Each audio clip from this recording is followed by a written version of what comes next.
Isang mapayapang araw sa iyo. Welcome sa Jesus the Messiah, isang pag-aaral tungkol kay Jesus. Pamagat ng pag-aaral. Masdan, ako ay darating agad, pamumuhay na handa sa pagbabalik ng Hari.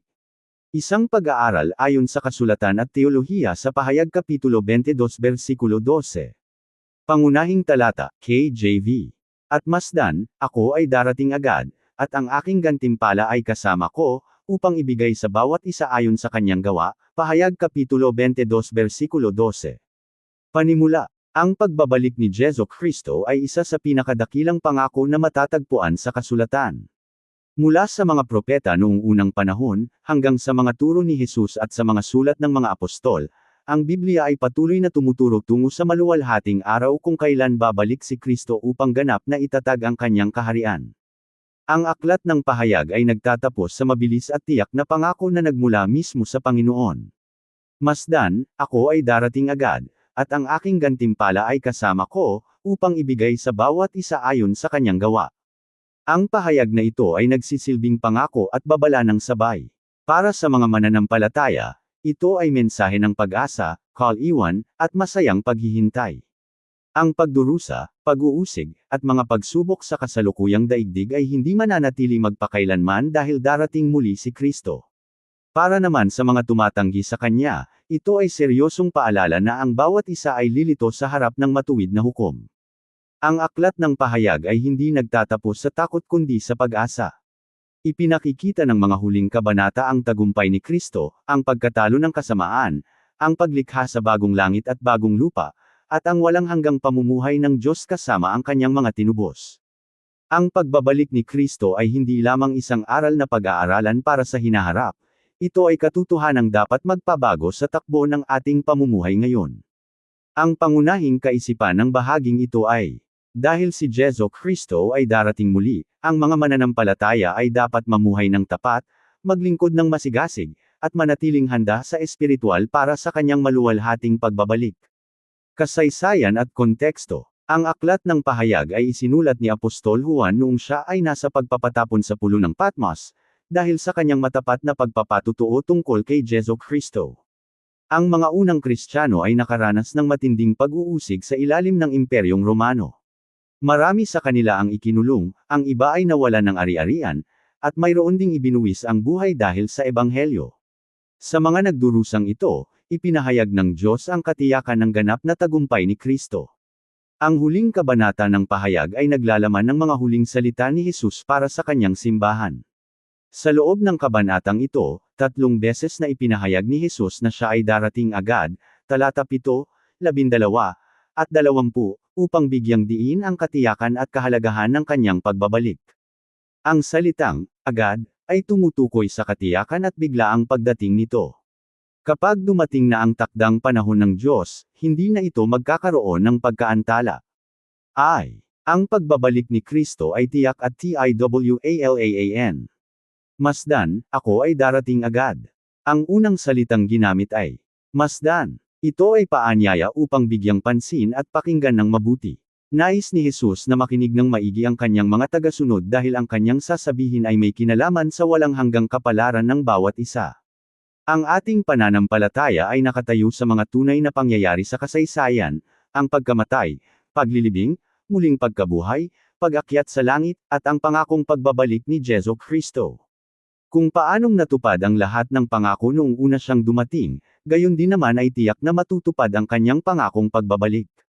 Kahulugan ayon sa kasulatan. Ang pangako ng pagbabalik ni Kristo ay makikita sa buong Biblia. Sinabi mismo ni Jesus, ako ay babalik muli. Juan Kapitulo 14 versikulo 3. Nang siya ay umakyat sa langit, sinabi ng mga anghel, ang Jesus na ito, ay darating ding muli sa paraang nakita ninyong pag-alis niya. Gawa Kapitulo 1 versikulo 11. Ang mga apostol ay patuloy na nagpapatatag sa mga mananampalataya na mamuhay na naghihintay sa kanyang pagpapakita. Kaya naman, ang pagbabalik ni Kristo ay hindi lamang haka-haka o pag-asa lamang, ito ay tiyak na pangyayari na itinatag sa kapangyarihan at katotohanan ng Diyos. Kahulugang teolohikal. Ang pagbabalik ni Kristo sa ikalawang pagkakataon ay isa sa mga pangunahing aral ng pananampalatayang Kristiyano. Ang kanyang unang pagdating ay nagdala ng kaligtasan at pagtubos. Ang kanyang ikalawang pagbabalik naman ang magtatapos at magbubuo ng layuning iyon. Sa kanyang pagbabalik, hahatulan niya ang mga buhay at mga patay. Ang kasamaan ay tuluyan ng matatalo. Ang katarungan ng Diyos ay ganap na maipakikita. Ang kaharian ng Diyos ay hayagang itatatag. Ang mga mananampalataya ay mananatiling magpakailanman kasama ang Panginoon. Ang katiyakang ito ang nagpapatatag sa atin upang magpatuloy sa kabila ng mga pagsubok, dahil alam nating may darating na ginhawa at tagumpay. Isang halimbawa sa buhay. Isipin ang isang ikakasal na babae na itinakda na ang araw ng kasal. Naghahanda siya ng may kagalakan dahil alam niyang darating ang kanyang mapapangasawa. Hindi man niya alam ang lahat ng mangyayari sa araw na iyon, naghahanda pa rin siya ng may kapanatagan dahil tapat ang pangako ng kanyang kasintahan. Gayun din naman, ang simbahan, bilang ikinakasal ni Kristo, ay tinatawag na mamuhay ng handa at masayang naghihintay sa pagbabalik ng kanyang Panginoon at tagapagligtas. Pagsasabuhay. Dahil tiyak na darating muli si Kristo. Mamuhay araw-araw na inuuna ang mga bagay na walang hanggan. Huwag maging pabaya o walang pakialam sa mga bagay na espiritual. Magpatuloy sa paglilingkod ng tapat kahit na mahirap ang buhay. Palakasin ang loob ng isa't isa gamit ang pag-asang darating muli ang Panginoon. Ang ating pag-asa ay hindi nakasalalay sa mga bagay na lumilipas dito sa lupa, kundi sa kaharian ni Kristo na mananatiling magpakailanman. Aral #1. Ang pagbabalik ni Jesu Kristo ay tiyak, kaya't ang bawat mananampalataya ay dapat mamuhay araw-araw na naghihintay ng may katapatan at pagiging handa. Pagpapasa ng mensahe. Hindi lamang nangako si Jesus na siya ay darating. Sinabi rin niya na may kasama siyang dadalhin. Ganito ang sabi niya, "Ang aking gantimpala ay kasama ko." Amen. Maraming salamat sa pakikinig. Ako si Pastor JHEFF Flores, nagsasabing the Diyos ang lahat ng papuri.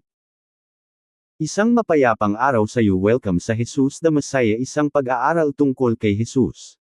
Masdan, ako ay darating agad, pamumuhay na handa sa pagbabalik ng Hari. Kumpletong maneskrito ng pangaral na nagpapaliwanag ng kasulatan, ikalawang bahagi. Ikalawang punto, gagantimpalaan ni Kristo ang matapat na paglilingkod. Batayang talata, Pahayag Kapitulo 22 versikulo 12. At masdan, ako ay darating agad, at ang aking gantimpala ay kasama ko, upang ibigay sa bawat isa ayon sa kanyang gawa. Pagpapasa ng mensahe. Mga kapatid, sa unang bahagi ay natuklasan natin na ang pagbabalik ni Jesu Kristo ay tiyak na mangyayari. Ang parehong Hesus na dumating noong una ng may pagpapakumbaba ay darating muli na may kapangyarihan at kaluwalhatian. Ngayon ay nagdagdag pa si Hesus ng isang kahangahangang pahayag. Ang aking gantimpala ay kasama ko. Ipinapakita nito na ang kanyang pagbabalik ay hindi lamang panahon ng pagtubos kundi panahon din ng pagsusuri at pagbibigay ng gantimpala. Ang ating kaligtasan ay ganap na kaloob ng Diyos dahil sa kanyang biyaya sa pamamagitan ng pananampalataya kay Jesu Kristo. Subalit matapos maligtas, ang bawat mananampalataya ay tinatawag na mamuhay ng tapat bilang pasasalamat at pagsunod, at itinuturo ng kasulatan na gagantimpalaan ni Kristo ang matapat na paglilingkod. 2. Gagantimpalaan ni Kristo ang matapat na paglilingkod. Ang aking gantimpala ay kasama ko. Ang mga salitang ito ay nagpapaalala sa atin na ang ating pagpapagal para kay Kristo ay hindi kailanman masasayang lamang. Madalas ay hindi napapansin ng sanlibutan ang mga tahimik na gawa ng katapatan. Marami sa mga lingkod ng Diyos ang naglilingkod ng hindi nakikilala o pinupuri. May mga matapat na nagtuturo sa mga bata. May mga nag-aalaga sa mga may sakit. May mga lumalapit sa Diyos sa panalangin ng palihim. May mga matapat na nagbabahagi ng ebanghelyo sa iba. May mga nagtitiis ng pag-uusig alang-alang kay Kristo. Mayroon ding mapagbigay na tumutulong ng hindi naghahanap ng papuri o atensyon. Ngunit nakikita ng Panginoon ang bawat gawang ginawa para sa kanyang kaluwalhatian. Kapag dumating muli si Kristo, gagantimpalaan niya ang bawat isa na namuhay ng tapat at masunurin sa kanya. Kahulugan ayon sa kasulatan ng gantimpala. Madalas ituro ng Biblia na naaalala ng Diyos ang matapat na paglilingkod ng kanyang bayan. Madalas magsalita si Jesus tungkol sa mga gantimpalang mula sa langit.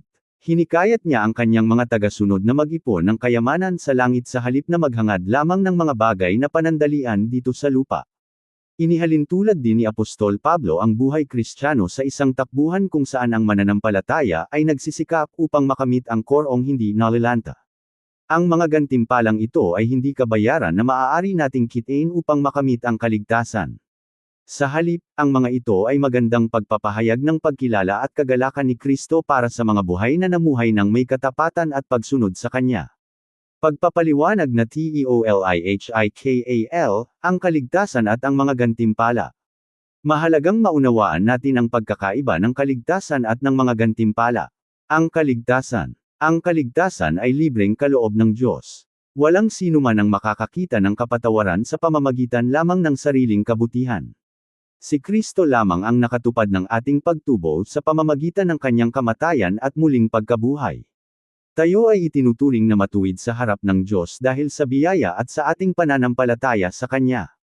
Ang mga gantimpala. Ang mga gantimpala naman ay tumutukoy sa matapat na paglilingkod ng mananampalataya matapos siyang maligtas. Ang bawat gawang pagsunod na nagmumula sa pagmamahal kay Kristo ay may halaga. Kahit ang mga simpleng gawa ng katapatan ay mahalaga sa paningin ng Diyos. Ang pagbibigay man lamang ng malamig na tubig sa pangalan ni Jesus.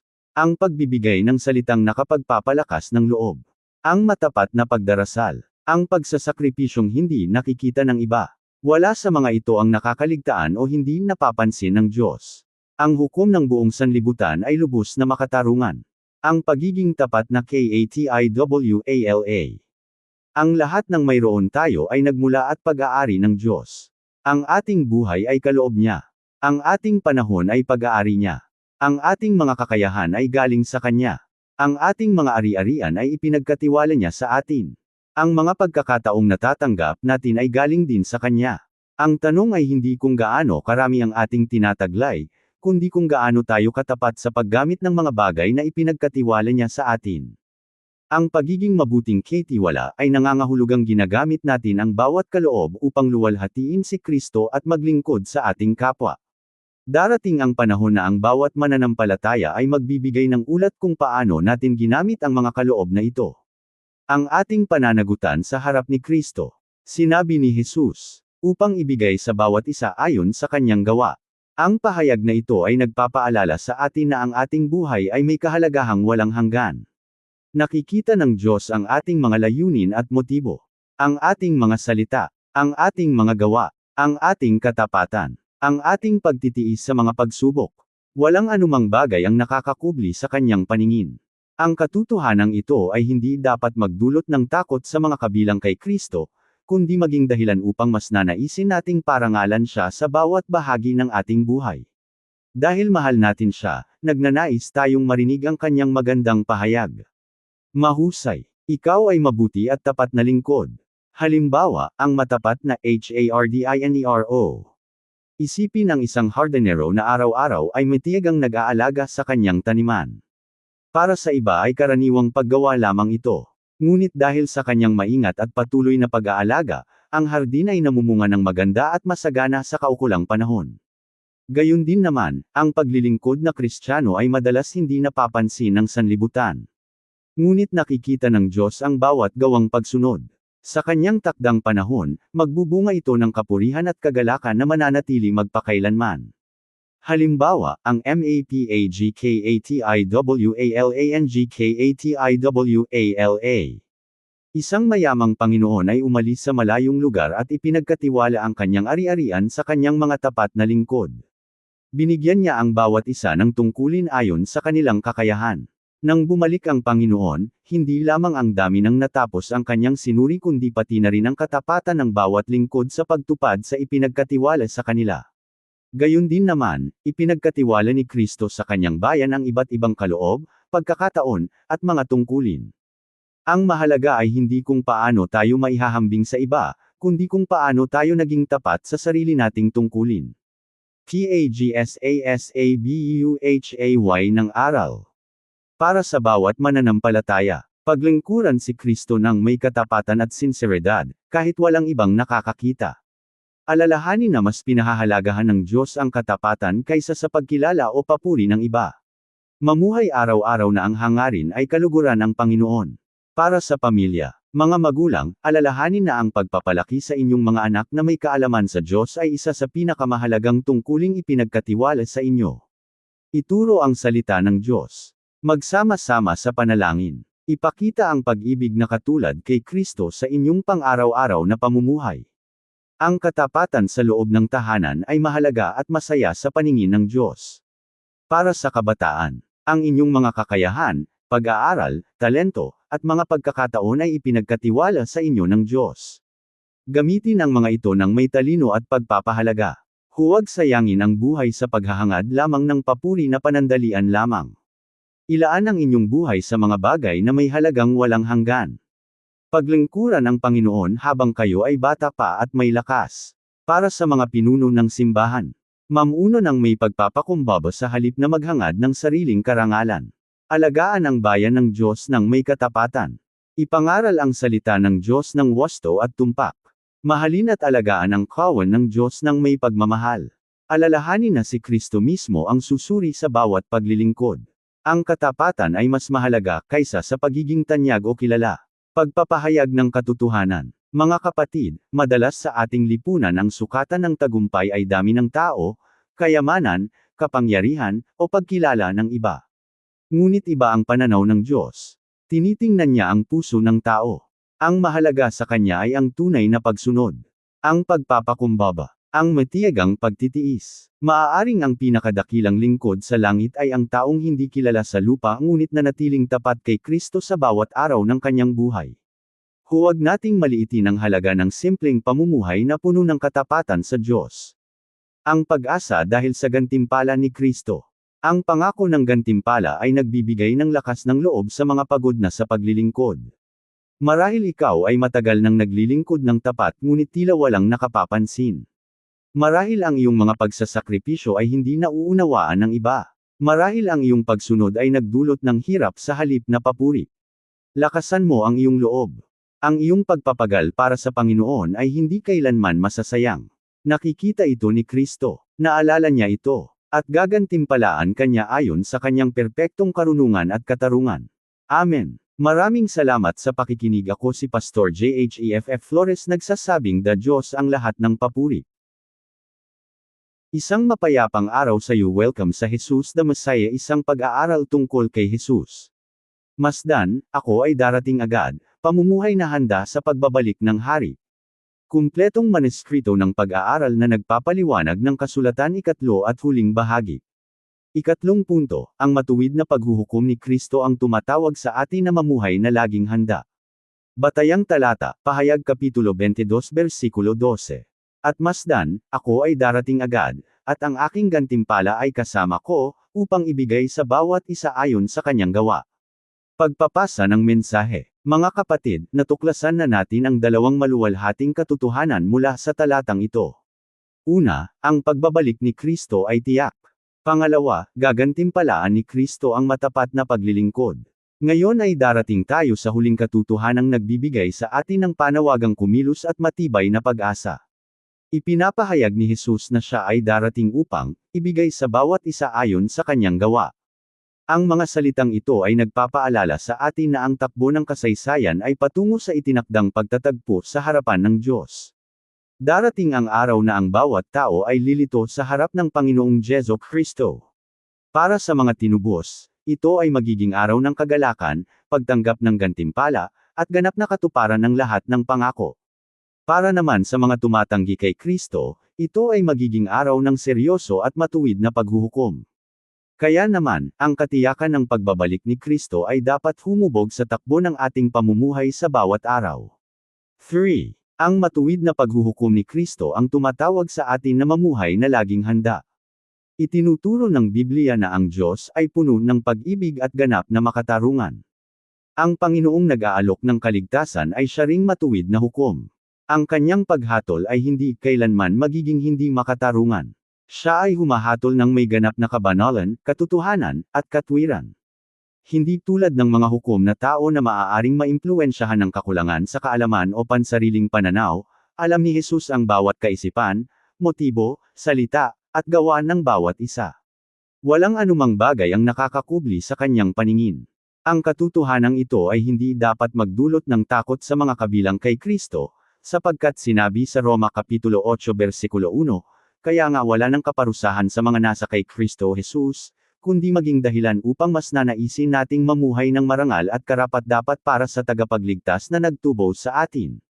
Pagpapaliwanag na TEOLIHIKAL, ang katiyakan ng paghuhukom ng Diyos.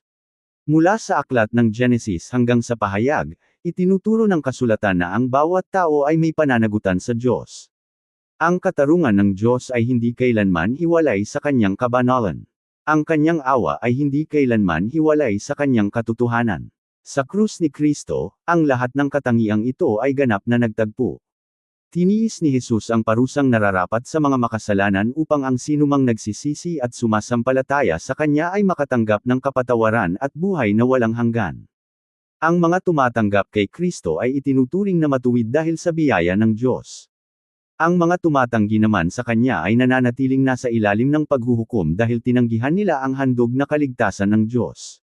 Kaya naman ang pahayag Kapitulo 22 versikulo 12 ay nagsisilbing paanyaya at babala ng sabay. Ito ay nag-aanyaya sa mga makasalanan na lumapit kay Kristo habang may pagkakataon pa. Ito rin ay nagpapaalala na ang pagkakataong ito ay hindi mananatiling magagamit magpakailanman. Pamumuhay na laging handa. Paano dapat tumugon ang mga mananampalataya sa pangako ng pagbabalik ni Kristo? Ang bagong tipan ay paulit-ulit na nagbibigay ng sagot dito. Tayo ay dapat mamuhay ng banal, manatiling tapat, magpatuloy sa pananalangin, ipagpatuloy ang pagpapahayag ng ebanghelyo, magmahalan ng tapat sa isa't isa. Ang pagiging handa ay hindi lamang basta paghihintay ng walang ginagawa. Ito ay pagiging masigasig at tapat sa paglilingkod. Ang bawat araw ay nagiging pagkakataon upang luwalhatiin si Kristo. Ikaw man ay nagtatrabaho, naglilingkod, nag-aaral, nagpapalaki ng pamilya, nangangaral, o tumutulong sa nangangailangan, tinatawag tayong mamuhay na laging nakatanaw sa buhay na walang hanggan. Halimbawa, ang lingkod na laging nagbabantay. Isipin ang mga lingkod na ang kanilang Panginoon ay naglakbay sa malayong lugar. Hindi nila alam ang tiyak na oras ng kanyang pagbabalik. Ang mga matapat na lingkod ay patuloy na gumagawa ng masigasig dahil nais nilang maging marangal ang kanilang pagtanggap sa kanya anumang oras siya dumating. Ang mga hindi tapat naman ay nagiging pabaya at nag-aakalang matagal pa ang pagbabalik nito. Nang biglang dumating ang Panginoon, lumabas ang tunay na kalagayan ng bawat isa. Gayon din naman, tinatawag ni Kristo ang kanyang simbahan na manatiling gising sa espiritual at patuloy na maglingkod hanggang sa siya ay dumating. Halimbawa, ang manlalaro na naghahanda araw-araw. Ang atleta na nakikipagtagisan para sa kampyonato ay hindi naghahanda lamang sa mismong araw ng paligsahan. Ang tagumpay ay nakakamit dahil sa disiplina sa bawat araw ng pagsasanay. Ang bawat oras na inilaan nito ay naghahanda sa kanya para sa dakilang kaganapan. Gayon din naman, ang buhay Kristiyano ay binubuo ng araw-araw na pagsunod sa Diyos. Ang bawat panalangin, bawat gawang kabutihan, bawat pagtitiis sa tukso, bawat pagkakataong magpatotoo, at bawat pagsasakripisyo alang-alang kay Kristo ay naghahanda sa atin upang harapin siya ng may kagalakan sa araw na iyon. PAGSASABUHAY ng aral. Para sa bawat mananampalataya, suriin ng madalas ang iyong puso sa harap ng Diyos. Agad na aminin at talikuran ang kasalanan kapag nalilihis ka ng landas. Panatilihin ang mabuting ugnayan kay Kristo araw-araw. Huwag ipagpaliban ang pagsunod sa kalooban ng Diyos. Mamuhay na parang anumang oras ay maaaring dumating si Kristo. Para sa pamilya, mga magulang, hubugin ang inyong tahanan na laging naghihintay sa pagbabalik ni Kristo. Ituro sa mga anak ang halaga ng salita ng Diyos. Ipakita sa kanila ang pagpapatawad, pagpapakumbaba, pagsamba, at matapat na paglilingkod. Ang pamilyang namumuhay na naghihintay sa Panginoon ay inuuna ang mga bagay na walang hanggan kaysa sa tagumpay na panandalian lamang. Para sa kabataan, ang sanlibutan ay nagsasabing mamuhay ka lamang para sa kasalukuyan. Ngunit tinatawag ka ni Jesus na magtanim ng layunin para sa buhay na walang hanggan. Gamitin ang iyong mga kakayahan, pinag-aralan, at pagkakataon upang parangalan siya. Huwag mong hintiyeng tumanda ka bago paglingkuran si Kristo. Ang pinakamagandang panahon upang sundin siya ng buong puso ay ngayon. Para sa mga pinuno ng simbahan, alagaan ang bayan ng Diyos na laging nakatanaw sa kaharian na darating. Ipangaral ang buong katotohanan ng salita ng Diyos. Alagaan ang kawan ng may katapatan. Turuan ang mga mananampalataya na manatiling matatag sa aral, banal sa pamumuhay, at masigasig sa paglilingkod hanggang sa pagbabalik ni Kristo. Ang pangunahing tungkulin ng simbahan ay hindi upang aliwin ang sanlibutan kundi ihanda ang mga tao para sa pagdating ng hari. Pagpapahayag ng katotohanan. Mga kapatid, marahil ay mayroon sa inyo na pagod na ngayon. Matagal ka nang nagdarasal. Matagal ka nang naglilingkod ng tapat. Marami ka nang pinagdaan ng hirap. Minsan ay napapaisip ka kung may kabuluhan ba ang lahat ng iyong ginagawa. Pakinggan muli ang sinabi ni Jesus. Masdan, ako ay darating agad, at ang aking gantimpala ay kasama ko. Hindi ka nalimutan ng iyong tagapagligtas. Ang bawat panalangin mo ay narinig. Ang bawat pagsasakripisyo mo ay nakita. Ang bawat gawang katapatan ay naaalala. Magpatuloy ka sa paglilingkod. Magpatuloy sa pagtitiwala. Magpatuloy sa pagmamahal. Magpatuloy sa pagpapahayag ng ebanghelyo. Ang hari ay darating na. Ang mabuting pag-asa ng MANANAMPALATAYA. Para sa anak ng Diyos, ang pagbabalik ni Kristo ay hindi dapat ikatakot kundi dapat kagalakan at ipag-asa. Sa araw na iyon, ang ating pananampalataya ay magiging ganap na pagkakakita. Ang kalungkutan ay mapapalitan ng kagalakang walang hanggan. Ang lahat ng luha ay pupuhiran ng Diyos. Ang kasalanan ay tuluyan ng mawawala. Ang kamatayan ay tuluyan ng matatalo. Ang mga tinubos ay sasamba sa kordero ng Diyos magpakailanman. Ang pag-asang ito ang nagbibigay sa atin ng lakas sa gitna ng pagsubok. Ito ang nagtutulak sa atin na mamuhay ng marangal. Ito ang nagbibigay sa atin ng lakas upang magpatuloy ng may kagalakan. Pagtatapos. Sa pagtatapos ng ating pag-aaral sa Pahayag Kapitulo 22 versikulo 12, alalahanin natin ang tatlong dakilang katotohanan. Una, ang pagbabalik ni Kristo ay tiyak. Ang Panginoong dumating noong una nang may pagpapakumbaba ay babalik muli na may kaluwalhatian. Ang kanyang pangako ay hindi mabibigo. Kaya naman mamuhay tayo na may matibay na pag-asa. Pangalawa, gagantimpalaan ni Kristo ang matapat na paglilingkod. Ang bawat gawang pagsunod alang-alang kay Kristo ay may halagang walang hanggan. Paglingkuran siya ng tapat, kilala man ito ng iba o nananatiling lihim. Ang Panginoon mismo ang magbibigay ng gantimpala ayon sa kanyang perpektong kalooban. Pangatlo, ang matuwid na paghuhukom ni Kristo ay tumatawag sa atin na mamuhay na laging handa. Ang ating pamumuhay ay dapat nagpapakita na naniniwala tayong darating muli si Kristo. Manatiling tapat, mamuhay ng banal, laging maging handa, manatiling nakatuon kay Kristo hanggang sa dulo. Huling hamon. Mga kapatid, ang hindi na kailangang tanungin ay kung darating ba si Kristo, dahil tiyak na darating siya. Ang mahalagang tanong ay, handa ba tayo sa kanyang pagdating? Namumuhay ba tayo para sa mga bagay na panandalian o para sa mga gantimpalang walang hanggan? Ipinapahayag ba natin ang ebanghelyo ng may pagmamadali dahil alam nating maikli lamang ang panahon? Naglilingkod ba tayo ng may katapatan? Malapit ba ang ating ugnayan kay Jesus? Ngayon ang tamang panahon upang muling pagtibayin ang ating pangako sa Kanya. Mamuhay tayo sa bawat sandali na laging nakahanda sa pagbabalik niya. Panawagan sa PAGLAPIT sa Diyos. Marahil ay may nakikinig o nagbabasa nito na hindi pa kailanman nagtiwala kay Jesu Kristo bilang Panginoon at tagapagligtas. Ang parehong tagapagligtas na nagsasabing, "Ako ay darating agad," ay nag-aanyaya rin ng may pagmamahal sa sinumang nagnanais lumapit sa Kanya. Namatay siya sa krus para sa iyong mga kasalanan. Ibinuhos niya ang kanyang mahalagang dugo upang ikaw ay mapatawad. Siya ay muling nabuhay sa ikatlong araw upang ipakita na siya ay nagtagumpay laban sa kasalanan at kamatayan. Sa araw na ito ay nakabukas pa rin ang kanyang mga bisig para sa iyo. Lumapit ka sa kanya ng may pagsisisi. Ipagkatiwala mo ang iyong buhay sa kanya lamang. Tanggapin ang kaloob na buhay na walang hanggan. Huwag mo nang ipagpaliban. Wala sa atin ang nakakaalam kung kailan ang ating huling araw, at walang nakakaalam kung kailan ang pagbabalik ni Kristo. Ngayon ang panahon ng kaligtasan. Kung ikaw naman ay mananampalataya na ngunit nararamdaman mong hamina na ang iyong pagmamahal o naligaw na ng mga prioridad, bumalik ka sa unang pag-ibig na iyong naramdaman noong una mong kilalanin siya. Muling ailay ang iyong sarili. Maglingkod ng may panibagong sigla. Mamuhay ng banal. At asahan ang pagbabalik ng iyong hari araw-araw. Kung tinatawag ka ng Diyos sa paglilingkod, pagpapahayag ng ebanghelyo, pagtuturo, o mas malalim na paglilingkod, tumugon ka ng may kusa at pagsunod. Ang darating na hari ay karapat-dapat sa ating lubos na pagsuko at paglilingkod. Panalangin na pagtatapos. Ama naming nasa langit, nagpapasalamat kami sa iyo sa dakilang pangako na ang iyong anak na si Jesu Kristo ay darating muli. Salamat po sa pag-asang nagpapatatag sa amin sa gitna ng pagdurusa, sa biyayang negel iligtas sa amin mula sa kasalanan, at sa katiyakang ang aming pagpapagal para sa iyo ay hindi kailanman masasayang. Tulungan mo kaming mamuhay araw-araw na inuuna ang mga bagay na walang hanggan, nananatiling tapat sa aming puso, at nakatuon sa iyo. Patatagin mo kami sa pamamagitan ng banal na espiritu upang maglingkod ng may kagalakan, ipahayag ang ebanghelyo ng may katapangan, at manatiling banal hanggang sa araw na makita namin ng harapan si Kristo.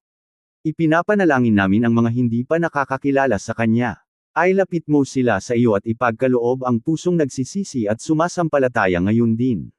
Naway ang aming pamumuhay ay magdulot ng kaluwalhatian sa iyo habang masigasig naming hinihintay ang pagbabalik ng aming dakilang Diyos at tagapagligtas na si Jesu Kristo. Sa Kanyang banal at mahalagang pangalan ay aming idinadalanggan. Amen. Pangunahing katotohanan. Ang katiyakan ng pagbabalik ni Kristo ay hindi lamang isang hula na dapat nating hanggan. Ito ay katotohanang dapat humubog sa ating kasalukuyang pamumuhay, upang tayo ay maglingkod ng tapat, mamuhay ng banal, manatiling matatag ang pag-asa, at maging handa ng may kagalakan hanggang sa maluwalhating pagpapakita ng ating Panginoong Jesu Kristo. Magkagayunman, dumating ka nawa, Panginoong Hesus. Pahayag Kapitulo 22 Versikulo 20. Naway ang maneskritong ito ay magpalakas sa mga mananampalataya na mamuhay araw-araw na laging nakatanaw sa pangakong pagbabalik ni Kristo. Ipinapaalala sa atin ng Pahayag Kapitulo 22 Versikulo 12 na darating si Jesus na may ganap na katarungan, may gantimpala para sa kanyang mga tapat na lingkod, at upang tuparin ang lahat ng kanyang pangako. Habang hinihintay natin ang araw na iyon, tayo ay tinatawag na manatiling matatag sa pananampalataya, masigasig sa paglilingkod, banal sa pamumuhay, at matapang sa pagpapahayag ng ebanghelyo, laging nagbabantay para sa maluwalhating pagbabalik ng ating hari. Amen. Maraming salamat sa pakikinig. Ako si Pastor Jeff Flores, nagsasabing sa Diyos ang lahat ng papuri.